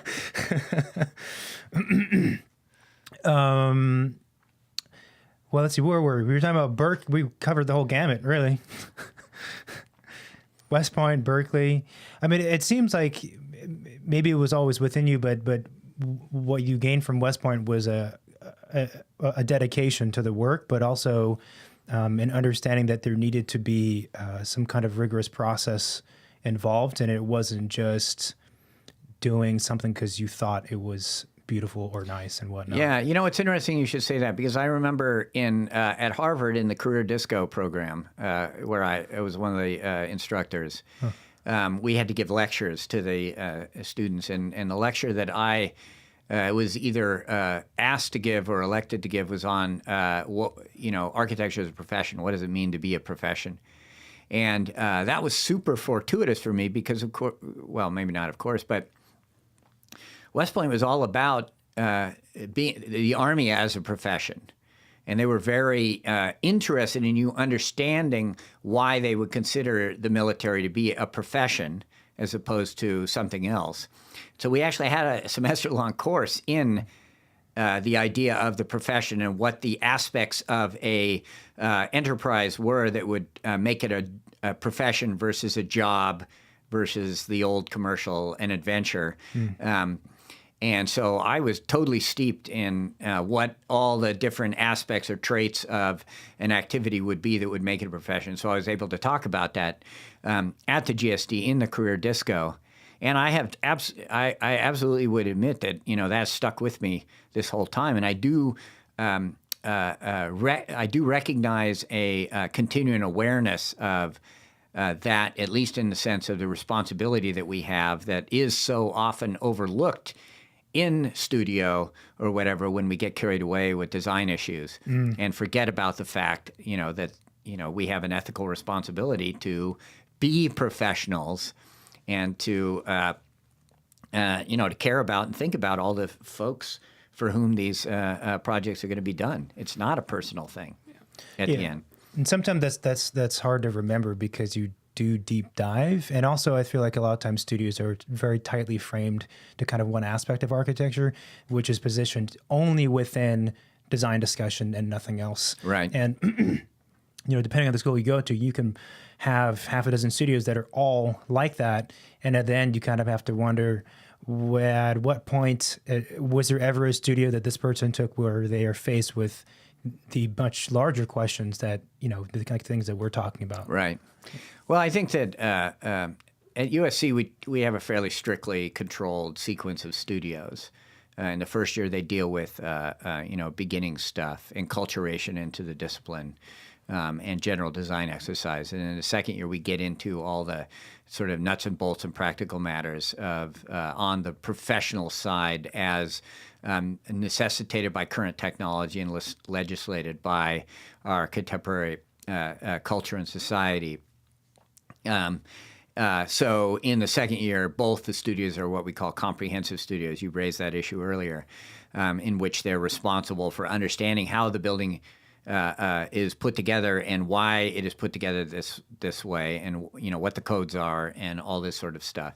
So there's no way that you can get through the program at USC without a heavy dose of at least an awareness of the importance of these issues. And then in the third year, we release them to take what we call a topic studio, which is where you bring in all the visitors and they do their own individual thing.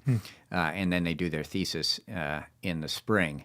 But ideally, those two studios are themselves still influenced by the stuff that they learned in the previous year related to their responsibilities for, issues of life safety, ADA, structural concerns, all this sort of stuff, without them turning out just as sort of vocational drones or whatever, or CAD jockeys. Yeah. And that's tough. Yeah. So what's next for your office? I mean, you already talked about the homeless thing, which is a big enough kind of project, but I mean, is there anything else that's going to be happening with your office or you personally, or? Well, right now we're sort of focused on that, but we're focused on it at a variety of scales of aggregation such that it spans the range from one-off single units to much vaster enterprises, which in a way kind of satisfy the architectural interests. But we've got some projects on the books now. We're doing a super extensive renovation of a house in Palm Springs now that is as you can imagine, a mid-century modern that we're trying to not soup up in this case, but actually improve, not unlike the way we're doing thesis, according to the bones of the original, such that if the architect were to see what we did, he would either not recognize that we did something, or that he would feel jealous because we did his stuff better than him. Right. And then we have a couple of sites here in LA that are in process of getting developed with sort of a bunch of different projects over the next 5 to 10 years to create like a little campus environment of cool things that we're looking forward to. We're doing some furniture, and we're also trying in a sort of JV with the startup and the architecture office to continue the strand of design, build, development that we had begun before the crash and was interrupted by the crash. Maybe using some of the modules, the market rate modules that we're producing ultimately with the homeless question in view to produce something a little bit more high-end using that same technology. Actually, I was wondering with the homeless project, very early on in the conversation, you were talking about how architecture is different from just being efficient or efficiency. But I think the first thing most people think of when thinking about homeless shelters is something that's just highly efficient. There's no souping up. There's no nothing. It's just the bare bones kind of. But you still have to arrange those bare bones. So there's still choice involved in that. And that arrangement can be done self-consciously or unconsciously. That arrangement could be done by an engineer according to his best understanding in the most efficient way. Or it could be done by an architect who also takes account of that interest in efficiency, obviously necessary when you're dealing with questions of the homeless and the scale involved, but also is experienced in the way of putting the pieces together in a way that is more ennobling or more compositionally balanced or more pleasing otherwise. When you have a choice between two equivalent possibilities in arranging stuff, we're obviously taking the architectural version of that. We still, frankly, are interested selfishly in communicating a sense of purposefulness about it in the thing. But we're mindful as well of the homeless folks themselves feeling like the thing that is being done for them is being done with respect rather than disdain, taking account of their own desires, which frankly, at this sort of emergency level, are going to be mostly issues of hygiene and efficiency and convenience. Survival aspects. Survival issues, exactly like that. But still, you can put them together in various ways, and you can end up with something that is, I think the best way to think about it is ennobling. So, for example, we are avoiding what would be a typical process of painting stupid murals on the sides or, making them pink and blue in order to be happy or whatever, and therefore almost deny the issue, the seriousness of the issue, and trying to make, to be totally honest, to make something we'd want to live in ourselves if we were in such straitened circumstances. And in fact, one of our thoughts going forward in terms of fundraising and everything is to do a little fundraising up north where they're a little bit more enlightened about this, to build a guerrilla assembly of these things that we then would occupy to prove that, it's cool and all, and that we would be happy to do it, and then invite the city to come see it, telling them it's only temporary and we'll take it down again, but basically rubbing their nose in it in such a way that you can't possibly look at this and say that it doesn't solve the problem. Yeah. And here's the costs, and here's how long it took us to do it.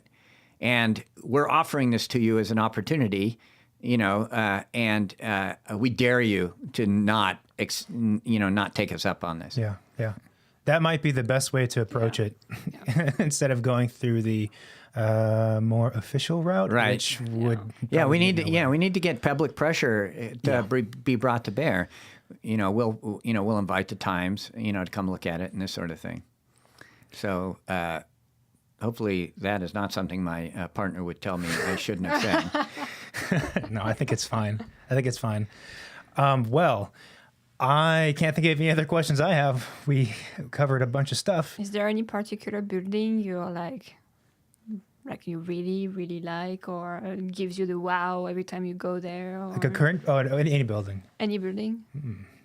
Well, Is it the warehouse you work every day? Is it, famous building? no. My favorite building is one that's been defaced. Patrick Keating Clay's San Francisco State Student Union, which you guys won't know. You should totally look it up. It's so awesome. It is my favorite building in the world. Done by my favorite architect in the world that so few people know about. But it has subsequently. It was built in the '70s, late '70s. And it is absolutely an advance on Corbu. So it is, in fact, a model of working within a tradition, in this case, Corbu's tradition, of the béton brut, and just doing it so much better that if Corbu ever saw that, he would have just kicked himself. Said, damn, why didn't I think of that? Anyway, the thing is awesome, but it has had a top story built on top of it. When you look at it, you'll understand why there's a problem, and it's kind of ruined it. It's the student union, and I have this dream, I have this fantasy that when our startup takes off and we all become rich, or somebody like Paul Allen comes along, he would pay the university to remove the addition, build a new building next to it, housing the addition, and restore that building to its original state. And I totally recommend that. If you look at that building and study it, you'll know everything about what I think is cool in the world. Interesting. I would check it out then. I don't Would you take on the task of souping that building up, or if they came? No, to you and I said, think it's done. I it's don't done? think. Yeah, well, that's a super interesting question. I absolutely would not dismiss it out of hand, but I totally suspect, from what I know about it, that there is not so much you could do with it. Really? The only thing you could do with it, it was done on a budget, and it's all concrete, and so there is a certain level of finish or detail, particularly on the inside. Like with Kahn at Exeter Library, where he puts the marble inlay, in the handrails and stuff against the rough concrete. I wouldn't do marble; I'd do steel, but there might be some touches like that could be embellished, or like the liner in my second most favorite building in the world, which is the Milliners Building in Ahmedabad, has those wooden structures inside where the association, Milliners Association, meets upstairs inside the concrete shell. I think you could probably put some wood liners inside the San Francisco State Student Union. But minor stuff. But yeah, pretty minor stuff. I mean, nothing that would be visible from the outside for sure. Interesting. Maybe assign it to a student, see what they come up with. Well, students are, we've only been doing this precedent-based thesis thing at GSD, Jesus, at the USC for a couple of years now. There's a range of students' acceptances of the degree to which the precedent will be respected or not. And so it's still clear that you can't just assume everybody will respect the earlier work. There's still a lot of this sort of impulse for originality. I think that's really hard to overcome. I wonder, maybe it's because of the context that we're in currently, or if it's just people are getting lazy, or if the student is lazy and they think that it's easy, instead of diving into the details of history, essentially, like, I'm just going to do something new, it'll be different and therefore good, and I'm just going to do that.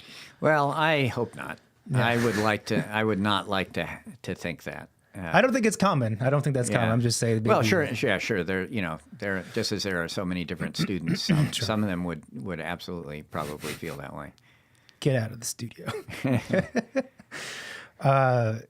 Do you find that with that kind of studio approach that it leaves enough room for, or it forces the students enough to think more creatively, let's say, or originally? Well, that depends on the teacher, I think. Another idea we had when we were trying to think of what to do for thesis was to go back to tell the students to go back to the very first problems they did in their first semester at school, and now tackle them again with the benefit of 3 years of experience in a much more sophisticated way, and find the juice in them that might have eluded them or escaped them when they were coming to them fresh.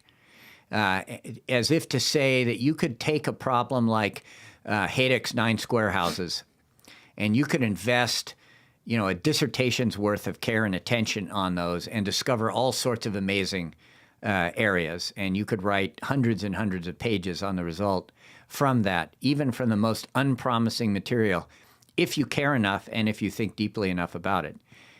And I think that's absolutely true. I mean, look at the minimalism that some of the English architects were doing, 10 or 15 years ago, like Pawson and stuff, where there's almost nothing there. But that almost nothing is so exquisitely, carefully wrought that it bears a lot of attention. And it highlights certain aspects that might otherwise not be noticed when you're blowing yourself to easy things like, curves or fancy materials or whatever. All of a sudden, you have to take account of the importance of a scale or proportion or measure or exactitude. Yeah. Things like, I remember when I was a student, all the architects would say, the most important thing you'll ever learn about in architecture is proportion. And I thought, no, come on, really? It's all about form, right? But I'm coming around in my old age to recognizing that that is absolutely true when you have the form. You can now, with things like Grasshopper, you can morph the form into 100 different versions of itself where the proportions are changed. Right. And when you do that exercise, you see how absolutely important the right proportions are, and how absolutely not obvious they may be at the outset until you kind of play around a little bit and see what other alternatives there are. It's interesting because I feel like that kind of depth of understanding or research or design iterations, even some, from what I've seen, happens maybe even more in practice because you have, as opposed to studio where you have like one semester or even one quarter to cram to bang something out, and you don't quite get there. And then you get to the professional setting and you have, compared to academia, a long time for a project. And there's a lot of things to consider, and there's a lot of time spent finessing it if you care about the work. Right, if you care about the work. If you care about the work. Right. It's interesting. Yeah, no, that's true. Although the cycle of production and everything is speeding up so much now that often we find the opposite to be the case in that having a whole semester to design something to what, in the professional world do to consider a schematic level seems like a luxury, because you need to be done with schematics in less than a month, Oh yeah, I guess the project I'm thinking of was a very expensive project. Yeah, right. Yeah, never mind. I retract what I said. Work on that one project every day for a semester. It's a lot of time. Wealthy clients. Yeah, right. Well, this has been super interesting having you on. Yeah, no, I'm surprised we were able to talk this long. I was worried going in that either we're going to run out of things or I would just feel so stupid. I thought you were, I actually have to admit, I feared that you were going to ask me things about some of the stuff that I've written lately, like the thing in the Super Green book or whatever. And I started to read it this morning just to make sure because, there's so much more in there that I could possibly ever remember on a moment-to-moment basis. Yeah. But you didn't, so that's cool. Well, the next time you come on, we will read the Super Green book beforehand and then ask you a bunch of questions. Well, is there anything else you want to say? Thanks for warning me, at least. Yeah, we'll give you a warning. Is there anything else you want to announce to the world? No, I think I've already run my mouth on probably more than I should have about some things. So that's fine. I should probably stop while I'm ahead or not so far behind. Great. Well, doors are always open, and in the future, hopefully we can have you on again and find out how the homeless project turns out. Yeah, no, absolutely. Yeah, no, I would be absolutely stoked about coming and talking about it or showing it to you guys when when we're done, which frankly should be, with the first prototype, we should be done in, a couple more weeks. Oh, wow. Oh, wow. Yeah, we're pretty far along. Great. Yeah. Cool. Well, thanks for coming on the show. It was a pleasure. Yeah, absolutely. Yeah, thanks for that. Okay. So how are we doing here? Time. Oh, it's 11:30. Okay. So.